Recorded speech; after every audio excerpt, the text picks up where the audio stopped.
2020 एक ऐसा समय है जब दुनिया ने एक अनजाने वायरस से लड़ाई लड़ी। लॉकडाउन, मास्क और सोशल डिस्टेंसिंग हमारे जीवन का हिस्सा बन गई।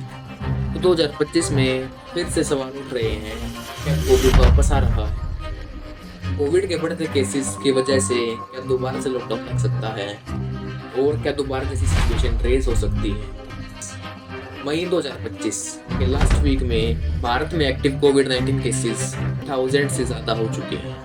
केरला में सबसे ज़्यादा एक्टिव केसेस हैं, जिसका नंबर 430 है, जबकि मुंबई के महाराष्ट्र में 209 और दिल्ली में 104 केसेस रिपोर्ट हुए हैं। डॉक्टर्स कहते हैं कि ज़्यादातर केसेस में माइल्ड सिम्टम्स वाले लोग हैं, जिसमें हल्का फुल्का बुखार, खांसी और थकान जैसे सिम्टम्स देखने को मिले।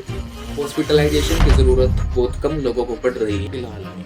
एक नया वेरिएंट जिसका नाम NB1.8.1 और LF7, ये दो वेरिएंट्स इंडिया में डिटेक्ट हुए हैं। NB1.8.1 तमिलनाडु में अप्रैल 2025 में पहली बार रिपोर्ट हुआ है, जबकि LF7 गुजरात में मई के लास्ट वीक में रिपोर्ट हुआ है। ये दोनों ही वेरिएंट्स WHO के वेरिएंट्स अंडर मॉनिटरिंग कैटेगरी में हैं, मतलब इन पर नज़र रखी जा रही है, लेकिन अभी तक वे वेरिएंट्स ऑफ कंसर्न नहीं बने। मतलब फिलहाल में इतनी चिंता की बात नहीं है कि पहले जैसी सिचुएशन रेज हो जाए। NB1.8.1 और LF17 के सिम्टम्स ज़्यादातर मिल्ड हैं। कॉमन कोल्ड जैसे सिम्टम्स जैसे कि सर्दी, खांसी और थकान मिले हैं। कुछ लोगों में पेट से रिलेटेड समस्याएं भी देखने को मिली। अब तक के डाटा के अकॉर्डिंग इन वेरिएंट से होने वाले इन्फेक्शंस में हॉस्पिटलाइजेशन की ज़रूरत बहुत कम लोगों को पड़ रही है और रिकवरी घर पर ही हो रही है। इसके बावजूद भी हमें प्रिकॉशंस लेने चाहिए। ज़्यादा ज़रूरी ना हो, भीड़ भाड़ वाले इलाकों में जाने से बचें और जितना हो सके उतना घर पर रहने की कोशिश करें।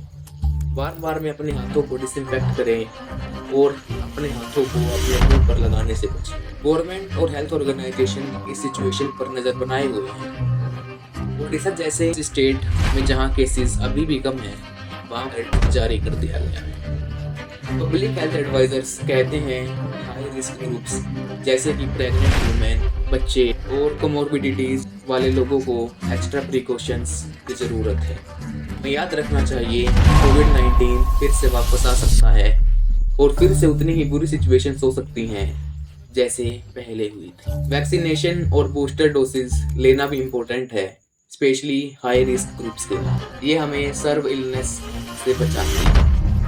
तो दोस्तों, अब माना कि कोविड के केसेस में थोड़ी बढ़ोतरी दिखाई दे रही है, लेकिन घबराने की ज़रूरत फिलहाल में नहीं है और हमें अपने और अपनी फैमिली की सिक्योरिटी के लिए प्रिकॉशंस लेनी चाहिए। आपको क्या लगता है कि कोविड-19 की वजह से दोबारा से लॉकडाउन लग सकता है?